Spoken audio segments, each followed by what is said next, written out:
ఎస్తేరు గ్రంథము 2వ అధ్యాయము.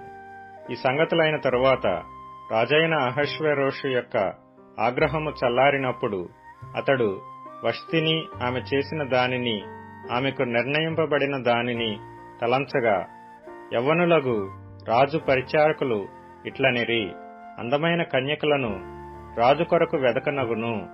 అందు నిమిత్తము సౌందర్యవతులైన కన్యకలందరినీ సమకూర్చి షూషను కోట అంతఃపురమునకు చేర్చి, స్త్రీలకు కాపరియగు రాజు యొక్క నపుంసకుడగు హేగే వశమునకు అప్పగించినట్లు రాజు తన రాజ్యము యొక్క సంస్థానములన్నిటిలో పరిచారకులను నియమించునుగాక.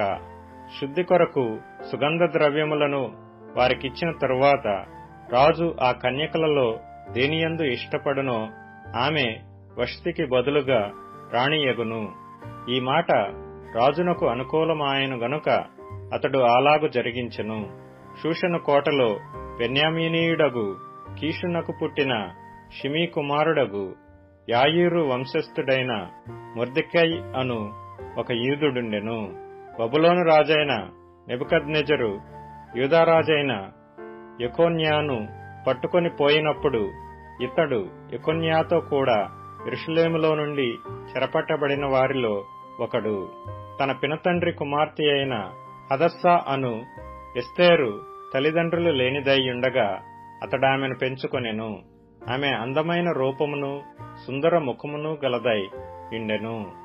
ఆమె తల్లిదండ్రులు మరణము పొందిన తరువాత మొర్దెకై ఆమెను తన కుమార్తెగా స్వీకరించెను.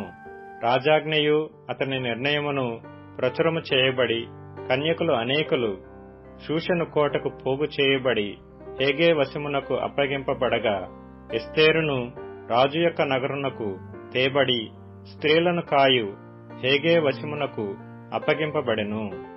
ఆ చిన్నది అతని దృష్టికి ఇంపైనది గనుక ఆమె అతని వలన దయ పొందెను. కాబట్టి ఆమె పరిమళ క్రియల కొరకైన వస్తువులను, ఆమెకు కావలసిన భోజన పదార్థములను రాజు ఇంటిలో నుండి ఆమెకు ఇయ్యదగిన 7 ఆడపిల్లలను అతడు ఆమెకు త్వరగా ఏర్పరిచి, ఆమెను ఆమె చెలికత్తెలను అంతఃపురములో అతి శ్రేష్టమైన స్థలమందుంచెను. మొర్దెకై నీ జాతిని నీ వంశమును కనుపరచకూడదని ఎస్తేరునకు ఆజ్ఞాపించియుండెను గనుక ఆమె తెలుపలేదు. ఎస్తేరు ఎలాగుండెనో అదియు ఆమెకేమి సంభవించునో అదియు తెలుసుకొనుటకై అంతఃపురము యొక్క ఆవరణము ఎదుట ప్రతిదినము మొర్దెకై తిరుగులాడుచుండెను.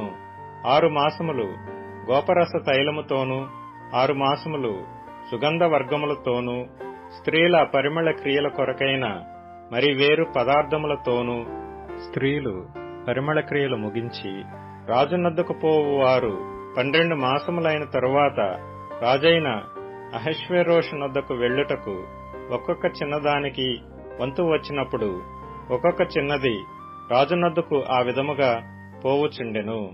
ఏమనగా ఆ తీరున వారు పరిమళ క్రియలు చేయు కాలము సంపూర్ణమగుచుండెను. మరియు అంతఃపురములో నుండి రాజు ఇంటిలోనికి వెళ్లవలసిన సమయమందు ఆమె ఏమేమి కోరునో అది అట్టి స్త్రీకి ఇయ్యబడుట కద్దు.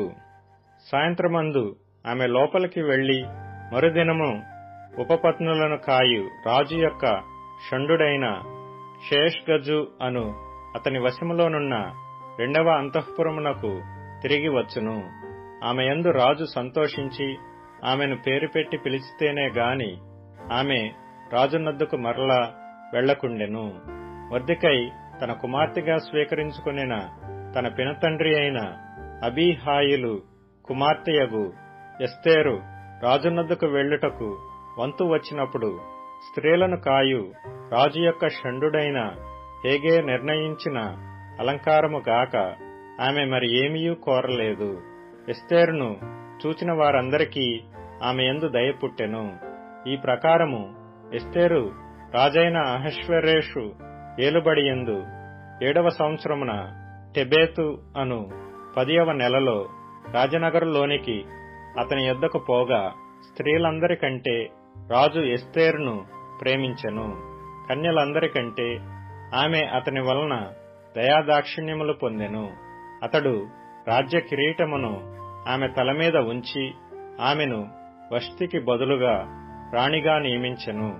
అప్పుడు రాజు తన అధిపతులకందరికినీ సేవకులకందరికినీ ఎస్తేరు విషయమై ఒక గొప్ప విందు చేయించి సంస్థానములలో సెలవు దినము ప్రకటించి రాజు స్థితికి తగినట్టుగా బహుమతులు ఇప్పించెను.